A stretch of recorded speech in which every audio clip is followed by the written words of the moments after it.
Hello दोस्तों। आज हम लोग देखेंगे भारत पर अरबों का आक्रमण में मोहम्मद बिन कासिम का सिंध पर आक्रमण। भारतीय क्षेत्रों में अरबों का पहला आक्रमण 712 ईस्वी में मोहम्मद बिन कासिम के नेतृत्व में सिंध क्षेत्र में हुआ। मोहम्मद बिन कासिम बसरा के गवर्नर अल हज्जाज का सेनापति था। उस समय सिंध का शासक दाहिर था। इससे पूर्व अरब मकरान और बलूचिस्तान पर अधिकार कर चुके थे।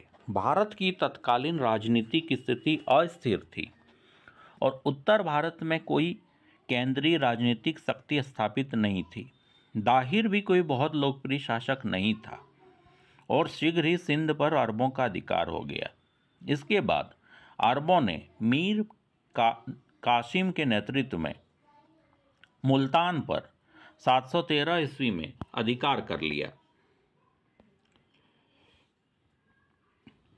वहां से अपार सोना प्राप्त होने के कारण मुल्तान को अरबों ने स्वर्ण नगरी कहा। 9वीं सदी के लेखक बिलावदुरी की रचना किताब फुतूल अल बुल्दान में अज्ञात लेखक की रचना चचनामा में अरबों का सिंध विजय का उल्लेख है। चचनामा का फारसी अनुवाद अबू बकर कूफी ने कुबाचा के काल में किया था। भारत में पहली बार मोहम्मद बिन कासिम ने जजिया कर लगाया। सिंध पर विजय का प्रभाव।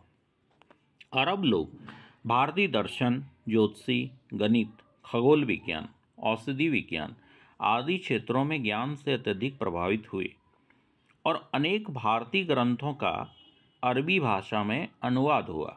अरबी भाषा में संख्या अंक को हिंदाशा कहा जाता है क्योंकि उनका मूल स्थान भारत है।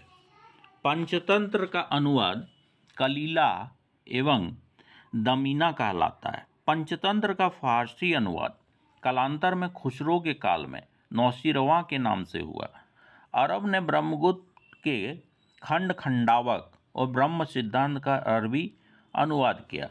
अबू बशर ने बनारस जाकर ज्योतिष शास्त्र का अध्ययन किया तथा खलीफा हारून के समय बहुत से भारतीय विद्वानों को बगदाद बुलाकर चिकित्सा, दर्शन, ज्योतिषी आदि की संस्कृत पुस्तकों का अनुवाद कराया गया।